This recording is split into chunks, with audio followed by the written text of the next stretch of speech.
Sa mga kababayan nating may flight, dapat mas agahan ngayon ang pag-alis ng bahay dahil sa matinding traffic. Ang MMDA may handog ng libreng sakay para sa mga papuntang airport. May ulat on the spot si Jay Sabale. Jay?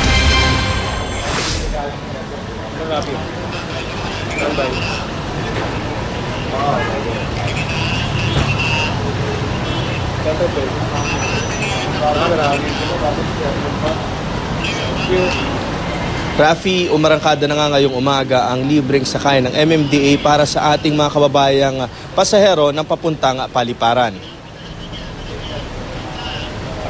Simula ngayong araw, 6 na bus at ilang sasakyan ng MMDA ang magbibigay serbisyo para sa mga pasahero ng domestic flights. Mula 6 a.m. hanggang 9 p.m. ay maaaring sumakay sa bus ang mga papuntang domestic airport sa MOA at Southwest Terminal. Kailangan lamang ipresenta ang airline ticket para makasakay.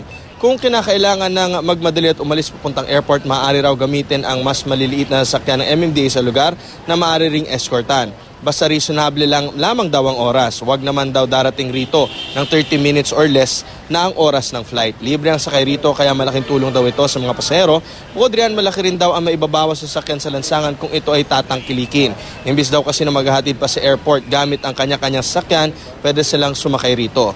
Tulad ni Morena at ni Veronica na pinakaunang sumakay ngayong umaga. Magta-taxi raw sana sila mula rito papuntang airport para makauwi ng Cagayan de Oro.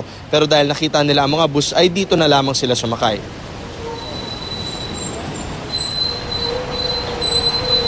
Ganda to. Kasi ang hirap pumunta ng airport actually.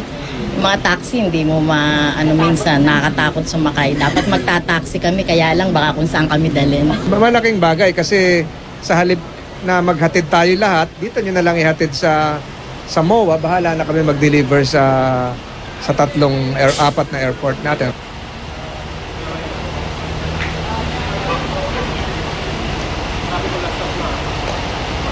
Si mag-test ka sa lobby daw.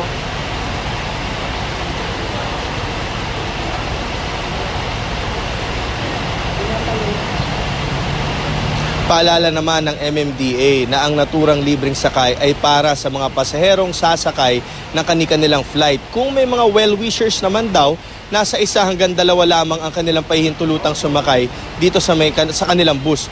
At ito nga mga bus na ito, bukod sa naghahatid sila sa mismong airport, maaari din silang pumick up ng mga pasahero mula airport hanggang papunta sa mga terminal. Pero hindi ito magbababa o magsasakay along the way, kundi mula airport lamang hanggang sa mga terminals. Tatagal naman ang libreng sakay hanggang December 23 ngayon taon. At yan muna ang latest mula rito. Balik sa Rafi. Maraming salamat, Jay Sabale.